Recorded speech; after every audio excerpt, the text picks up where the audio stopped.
इस सेशन में हम जानकारी लेंगे कि हमारे पास ऑटोकैड के द्वारा एक सबसे बड़ी फैसिलिटी है, वो है वर्क स्पेस के बारे में। इस सेशन में हम वर्क स्पेस के बारे में जानेंगे। हम देखेंगे इस सेशन में कि हमारे पास कितने प्रकार के वर्क स्पेसेस हैं, हम किस प्रकार से उनको बदल सकते हैं या प्रयोग कर सकते हैं। हम साथ ही इस सेशन में ये भी देखेंगे कि किस प्रकार हम नया वर्क स्पेस बना सकते हैं। तो आइए शुरुआत करते हैं वर्क स्पेस की सेटिंग से। देखिए हमारे पास यहाँ पे ch1 के नाम से एक फाइल पहले से ओपन है, और यहाँ पे यदि आप ऊपर देखें तो हमारे पास कुछ कमांड्स जो डिफॉल्ट रूप में जब हमने ऑटोकैड ओपन किया है तो पहले से आ गई है।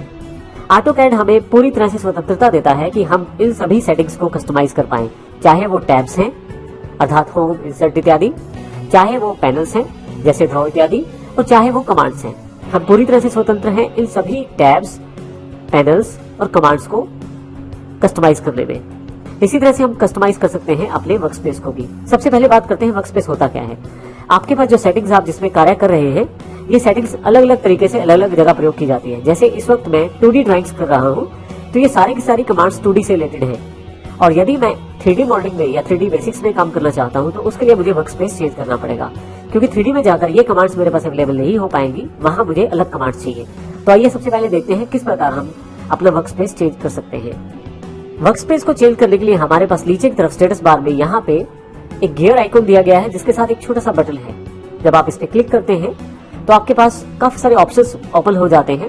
यहाँ ऊपर की तरफ सेपरेटर से ऊपर देखें तो 3 हमारे ये वर्क स्पेसेस हैं, जिसमें जो इस वक्त सिलेक्टेड है उसके आगे क्लिक रहेगा, जैसे कि ड्राफ्टिंग एंड एनोटेशन। ड्राइंग्स में ड्राफ्टिंग और एनोटेशन वर्क स्पेस का प्रयोग किया जाता है। यदि मैं 3D बेसिक्स वाला वर्क स्पेस चाहता हूँ तो मुझे केवल 3D बेसिक्स पे क्लिक करना है।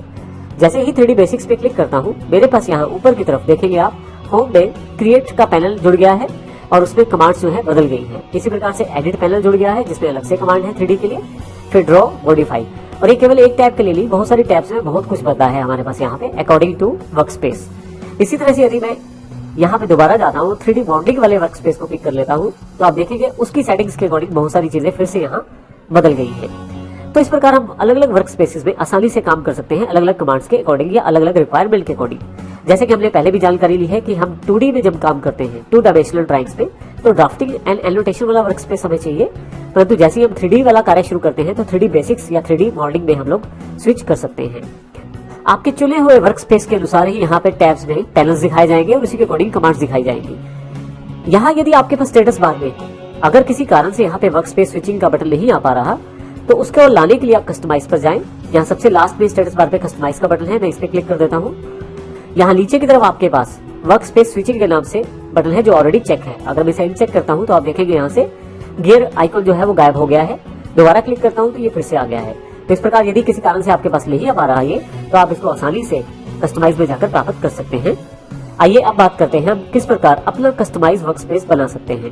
अपने वर्क स्पेस में मैं सबसे पहले यहाँ से सिलेक्ट कर लेता हूँ, ड्राफ्टिंग एनोटेशन में वापस आ जाता हूँ। यहाँ से मैं 2D ड्राइंग्स को शामिल करते हुए अपना वर्क स्पेस जनरेट करना चाहता हूँ, अर्थात सभी 2D की कमांड्स को तो मैं शामिल करना चाहता ही हूँ, इसके साथ एक पैनल भी चाहता हूँ जो यहाँ पे जुड़ा रहे। तो प्रॉपर्टी पैनल में चाहता हूँ जो मुझे यहाँ पे मिल जाए जब भी मैं अपने वर्क स्पेस में स्विच करूँ। अब प्रॉपर्टी पैनल को खोलने के लिए यहाँ पे मैं Ctrl+1 के साथ क्लिक कर देता हूँ। यहाँ पे आपके पास देखेंगे यहाँ पे एक प्रॉपर्टी पैनल अवेलेबल हो गया है। मैं इसको यहाँ से हिडन पोजीशन में डाल देता हूँ, ताकि जब माउस लेके जाऊँ तो ये मेरे पास आ जाए और बाहर आऊँ तो फिर ये चला जाए। अब मैं इस नए वर्क स्पेस को, जिसमें मेरे पास प्रॉपर्टीज पैनल भी शामिल है, इसको सेव करके रखना चाहता हूँ, लेकिन अपने किसी खास नाम से। तो इसके लिए मैं फिर से गियर आइकन पे आऊंगा। यहाँ नीचे की तरफ सेव करंट एज, आपके पास जो वर्क स्पेस खुला हुआ है उसको आप सेव एज कर सकते हैं। तो यहाँ नाम मांगा जाएगा, यहाँ मैं नाम दे देता हूँ।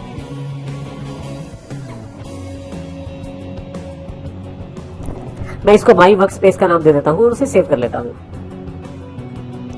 जैसे आप सेव करते हैं आपके पास जो वर्क स्पेस है वो चेंज हो चुका है।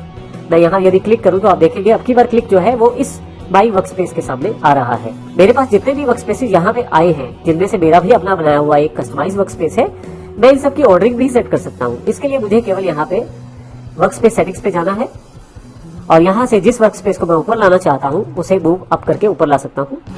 इसी तरह से मैं सेपरेटर भी ऐड कर सकता हूँ। तो जैसे सेपरेटर ऐड करूंगा मेरे पास एक सेपरेटर ऐड हो जाएगा और ड्रैग करके और फिर से मैं इसको मूव अप करके ऊपर ले जाता हूँ।